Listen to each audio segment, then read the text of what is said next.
This is Pet Life Radio. Let's talk pets.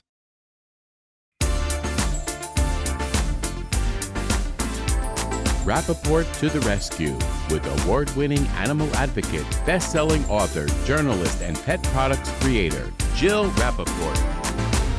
Hi, welcome back to Rappaport to the Rescue. I'm Jill Rappaport. You heard me open. The one, the only, my dear friend, the most incredible animal trainer there is, Bill Berloni. You're back on the show. It's been way too long, Bill. It's been way too long, Jill. Yes, I agree. Well, you've been so busy. It's not like you wanted to be away from the podcast. It's because you have been working nonstop on movies, on Broadway shows, TV shows. This is like a big deal to get you to be even a guest today. So we're very grateful you're here. Tell us about what you've been up to the last year, all of your projects, and of course, The Friend. Oh, my goodness. We've been blessed with a lot of wonderful projects. So much filming has come back to the East Coast, which is part of the reason there's a renaissance of movie and independent films and television shows. But just to start off the top of the list, we did 2 Broadway shows this season. First was a play by Delia Ephron called Left on 10th, and we had 2 dogs in that with Juliana Margulies and Peter Gallagher. And I did an ABC special based on the show, thanks to you, featuring you. Yep. And talked about the rescue dogs in that show. And an acclaimed revival of Gypsy, with Audra McDonald playing the lead role and our little dog playing her dog Chowsy. So, a Broadway show, just to set up, is 3 to 6 months right there of preparation and then the running of it. But we've also been doing some great TV series. The Sex and the City sequel, and Just Like That, wrapped filming, and we had not only a bulldog character that was a recurring character, but now Sarah Jessica Parker's character has a cat in every episode. So we were working every week on that. Last year we did season 3 of Only Murders in the Building. 2 great characters, a dog character that played a cadaver dog and a pig that's lost in the building. So again, being available for shows that are shooting episodes, you have to be ready at any moment to come in, and things like Super Bowl commercials and small, independent films. So we've been, again, very busy this year. Oh, okay, so now you're excused. That explains why you haven't been on the podcast all this time. But meanwhile, all of the top shows, you talk about Murders in the Building. I just want to know, aside from the dogs, did you witness the blossoming romance between Meryl Streep and Martin Short? Inquiring minds want to know. I unfortunately did not. I don't believe there was one scene with Meryl Streep. I mean, I've worked with her before, but I would have said hello to her if I saw her on the set. But I don't think the animals were any of her scenes. Oh, well, we'll have to see if you get them in the next few episodes, and you'll have to keep us updated about that, because what an incredible cast and a great show for you to be a part of, isn't it? Yep. Oh, yeah. I didn't work on season 1 and 2, and for whatever reason, they weren't satisfied with the animal trainers, and we came into season 3. So, in fact, we shot an episode for season 4 3 days ago. So, our dog is back walking the streets of the Arconia. Oh, how wonderful. And in the series, and Just Like That, obviously your bulldog is Kristen Davis's character's bulldog in the show. And also with this cat, Sarah Jessica Parker, is that the cat that she actually adopted named Shu? I wish. In season 1, at the end of it, last episode, Sarah decided she wanted to have a kitten, or a character to have a cat. So we had a kitten audition, and we picked this beautiful little gray kitten, which as soon as we started shooting with it, she started falling in love with it and saying, Bill, my husband's going to kill me. My kids want this cat. I can't have another. I have 2 cats. Show wraps, and she takes the cat home, and I help integrate it into her home. So that was great. Oh, wonderful. Season 2, the kitten's coming back. Well, now the kitten is a full-grown cat, which means we have to find 2 matching kittens that we could work with to play the kitten from season 1.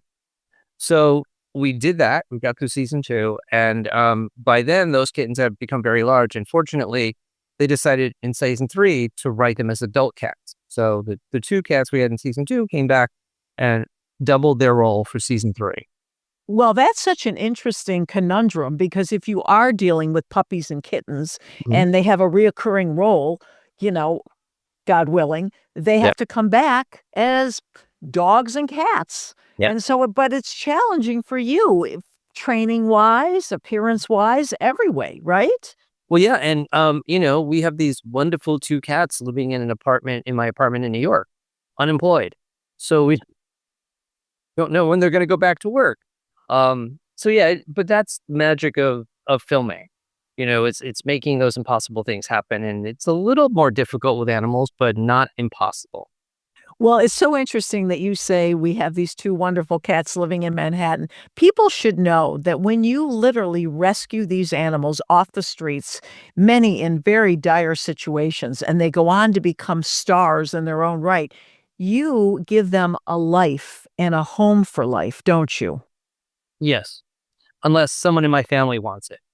Um, so when Sarah Jessica asked if she could have the kitten, I thought, well, she'll keep it in the family in case we need it for season 2, but didn't happen. Didn't happen that way. And how many animals are you and Dorothy, your beautiful, wonderful wife, how many do you have in what I call the Berloni arc right now? Right now we have 26 dogs, 4 cats, 3 donkeys, and a macaw. And a partridge in a Yeah. pear tree. And Yeah. how many of Yeah. this menagerie are actually employed? Like I said, the 2 of the cats are on hold. They're waiting for their show to start back up. The dogs are going in and out of shows. There's a lot of theater shows happening now around the country. So I'd say probably 10 dogs are employed and 2 cats are on hold. It's just such an incredible life, and our listeners should understand what this entails, not only the full-time training. Bill is the pet parent to all of these animals, and their welfare comes first and foremost with Bill. Bill, I don't need to speak for you by saying you don't care what kind of a production it is, how much money, how famous. All that matters is that they're taken care of and safe. That's the bottom line with you, always has been. And I witnessed it firsthand. We've done so many projects together, but the most recent ABC special I did, going behind the scenes of Left on 10th with Juliana Margulies, it was so incredible because the 2 rescue dogs are on stage for, a limited time going in and out. They clearly were the stars of the show. The audience went nuts, but Bill was there every single day bringing him on the stage, taking him off the stage, the typical stage mother being nervous, looking out, making sure everything was okay. This is every single day. You just don't send them off to work and then you wait for them to come home. You are with them 24/7. Correct. And I think because in a human world, they're working. In the animal world, they just have to have a good time. Because if they're not happy, if they're not healthy, they're not going to want to do anything. So it's really controlling an environment where, yeah, somebody's paying me money to make something happen. But for the animals, I have to keep them in their happiest, safest, most forward self as I possibly can. And not always hitting it out of the park the first time. Even with Left on 10th, one of the dogs had to be replaced due to a situation that wasn't the best for them. Yep. When I pick a dog to adopt, I look for an outgoing, friendly dog that I think would enjoy the work. And we do a very slow sort of testing. We do the training. We start desensitizing them to a lot of stuff. And if any point in that process, if they decide they don't like what we're doing, then we rehome them pretty much immediately and put a replacement in. Well, in Left on 10th, we had a male Havanese and a female Havanese, and the female Havanese came from a puppy mill. So she was somewhat sheltered, but she was outgoing and loving. She loved the rehearsal. She loved all the attention she got from the stars. We got to the theater, big empty space. The set was like a living room, so she was happy with that, hanging out with the actors. And then during our first previews, when the audience filled up and there was a reaction, she got very nervous. As any dog would, we had taken her to some other theaters and had her in the back and let her hear everything, but she was in my arms. So by the third preview, I noticed she was looking out. Her tail was a little bit low. She wasn't running as fast, and I knew that was a sign she wasn't having a good time. So I went out to the director, famous Susan Stroman, and our producer, Dale Roth, during a tech rehearsal, and I said, we have to replace the dog, very calmly. And they went, what? What? We were open the show, we got the show running. How could you do that? And I said, we have to. She's becoming more and more distressed. And in 3 shows, she's not going to walk out on stage. So I have another dog at home that's an old pro. We'll bring her in, and which is what we did. And at the time, all the marketing, all the publicity all the photos had been taken of this little white dog. And, they wanted to keep it quiet. And I said, I think you should go public with it. I think the audience should know that when an animal isn't having a good time, we don't hide it. We fix it. And in this case, it was bringing another actor in. And I think that's admirable as opposed to looking at it as a failure, So, Well, exactly what I was saying. You are only about the well-being, first and foremost. And now I want to talk about the movie that literally made me cry. The bond, this dog in The Friend. It was so unbelievable, Bill. I think I texted you even before the movie was over. I called you the second I saw your credit up on the screen. I was so proud of you. I have never seen a situation in a film like that, a dog so incredibly trained in so many intense situations, from sadness to happiness to aggressiveness to every sort of emotion. That dog displayed to perfection, thanks to you. Let's hear all about The Friend and how this project came to be. First off, is the film of my dreams. I'd always wanted to be able to collaborate on a film like this and tell a story that was very important about the human-animal bond. And 6 years ago, the writers, directors, they're a production team that have done many independent films, David Siegel and Scott McGehee, got a cold call saying, we're doing this film, it stars a Great Dane. Can we send you the script? And I said, sure. So they sent me the script. I read it. It was beautiful, based on the book by Singrin Nunez about this relationship a woman has with a dog. And I called them back and said, I'm sorry, you can't shoot this. And so I can't help you. And they were a little taken back, like, really? I said, yeah, Great Danes are not the easiest breed to train. And I don't think you're going to find one that can do it. And they went, okay. So a few weeks later, they called me back and they had talked to a couple other trainers who said, oh, no, this is easy. Oh, we can do this. Oh. And it got them thinking maybe we should call that guy back and find out why he turned us down. And when they did, I explained to them that, again, given the nature of this film and the nature of the breed, first we'd have to find this Harlequin Great Dane with cropped ears and testicles somewhere in the country, train it and prepare it to be in a movie, because there is no already trained dog to do it. And secondly, I know you have a story to tell, and I'll help you tell it with what the dog can do. So we're going to go in together as a collaboration.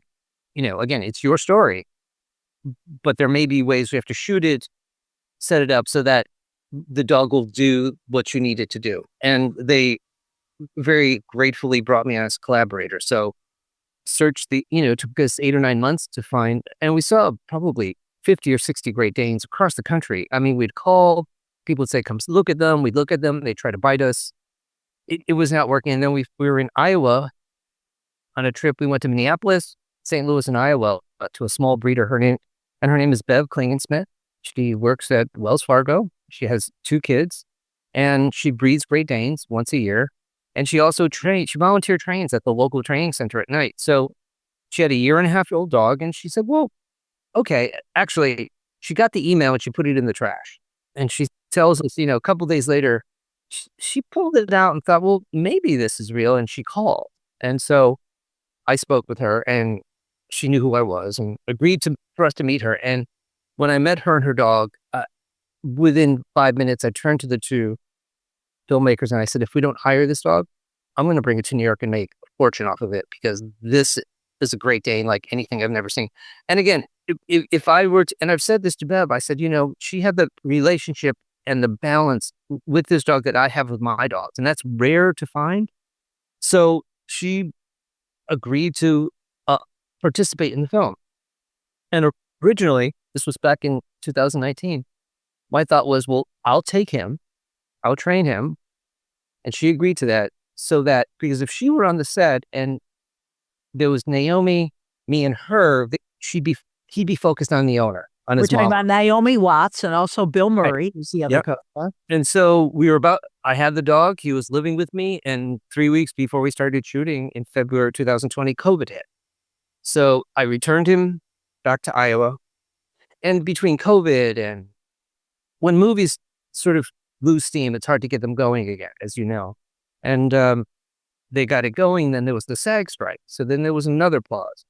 So by the time I got the call in the fall of 24, they said, we're going to start shooting in 3 months. And Naomi Watts is on, Bill Murray's on, we got to go quick. I said to them, I can't take a 6-year-old dog away from its owner and train it. He's just going to be depressed. He's going to miss his family. Especially since Great Danes have a life expectancy of 8 years old. I mean, he's a senior at this point. And I remember saying to them, so we have to bring the owner with us, and I'll have to figure out a way to make this happen. They said, well, but isn't it going to be distracting? We don't have a choice. And it's going to cost you twice as much now because we have to have 2 people on set. Actually, we had 4 of us. So she came out and we started shooting the film. And again, from the beginning, every scene, every shot, every angle, every prop, everything that was in that script was collaborated to deal with a Great Dane. And as we were prepping for it, in one of our meetings, I said, in theater, we work with the actors. They learn how to be trainers. The dogs interact with them on a live stage. I would love to do that in this film. And they were like, but stars don't do that. You can't ask them to work before the first day of shooting. And I said, well, can we ask at least? And they did. And Naomi Watts, the consummate professional that she is, and dog lover, she does her research for every role that she does. She just doesn't sit back. So when we approached her and said, can we come and train with you and the dog, she was promoting the series about the swans. So she was flying all over the country. And she said, if you can come to my house, I'll work with you. I have a big workout area we can work in. So right there, a star who would invite strangers into her home to work with an animal said to me she's a real dog lover. So a month before we started shooting, 3 days a week, twice a day in the morning, in the afternoon, we'd come and we worked with her and taught her how to handle not just the Great Dane, because he's a sweet dog, but also to bond them. So she felt safe, he felt safe. So that the first day of shooting, when we started, it was like they were a real working pair. So when we started shooting, the relationship you saw on camera was not dog looking at trainer off camera doing something. I mean, he was really interacting with her, and she could modulate how much he listened or didn't listen just by the way she gave the commands. And so it created this, I think, a way of filmmaking for animal training that isn't often done. I can't imagine outside of the Lassie films or the Benji films. Exactly. That, in modern day, we don't go this far, but we were able to do it. It was a beautiful experience. And as was happening, I'm watching the monitor saying to myself, this is really good. I've never seen anything like this. Again, we pulled every trick. I stole from the best. I stole from myself every trick that I've used over the last 45 years. I put it all in this film. And the last day of shooting, we were on a train and we were coming back to the city. And I remember Naomi was sitting up front, and I said to the dog's owner, Bev, I said, we should go sit with her. This will be the last time she'll get to spend any time with him.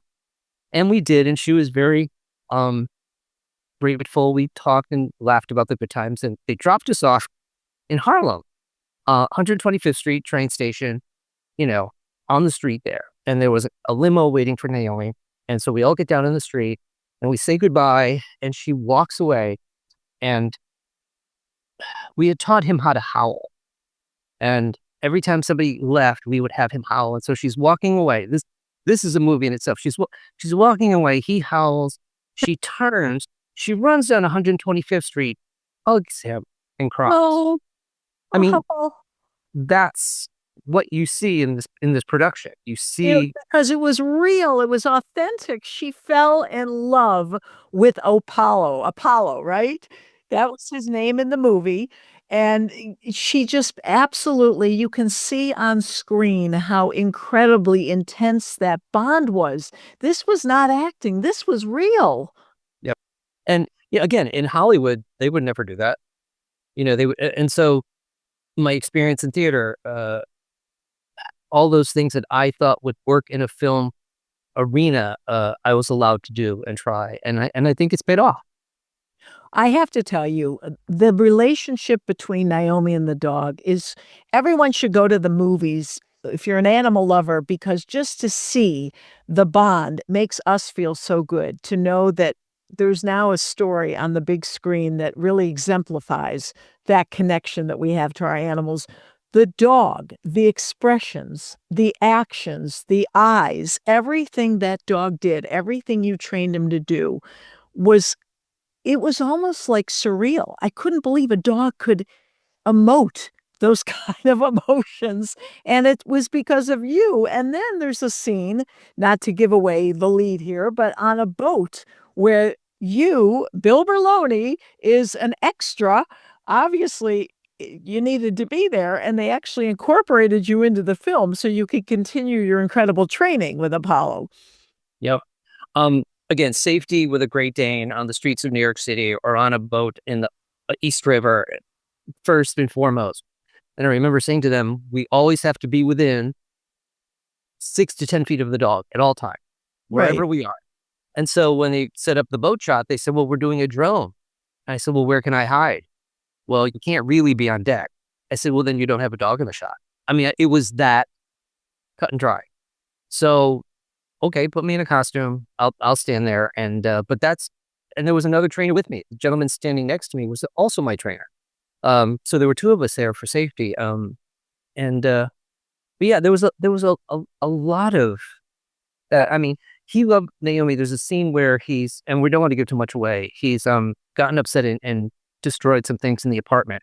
Yeah. And she comes in and discovers it, and she screams, "Bad dog."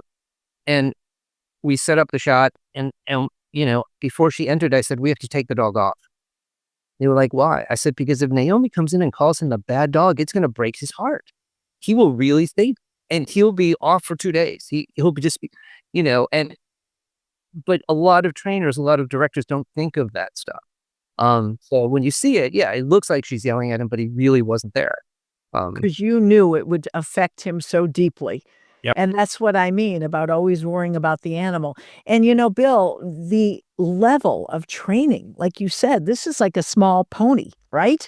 And in the streets of New York, and Naomi is a very petite person, and the dog is walking so beautifully with her, and it plays with her and engages with her, and all of these things that this dog had to learn. And I think on one of the shows, Bill Murray was very upfront about saying, hey, the star of this film is Bing, who plays Apollo. Let's not even think it's us. It's the dog who really takes center stage. Yes, it's a beautifully written character in the book. It's a beautifully written character on film. What I have to remind the audience and everybody is that dogs don't act. They don't fake emotions. So wherever they are, whether they're on a stage on Broadway or in a scene, they're really feeling what they feel. So on a film set, it's okay to portray happiness. You can make a dog happy. But what happens when you have to make them frightened? What happens when you have to make them aggressive? What happens when you have to make them depressed? You can't put them in that state of mind for real, because that would be cruel. So again, having some secrets on how to portray that. I'll give one of them away. When we wanted him to look a little bit concerned, we'd set him into the shot on the bed or wherever he was. They'd roll the camera, and I'd say to his owner, leave the room. And she'd leave the room, and he'd get that big-eyed, like, what's going on look. And you put that in a moment in which the story sort of calling for that. And it works perfectly. So everything he feels when he's depressed, he's really happily doing something that looks like he's depressed. Unbelievable. And I know for a fact that for almost a year, you actually rented a house. You moved away from your home. You Yep. literally lived with the other trainer, the owner, Yep.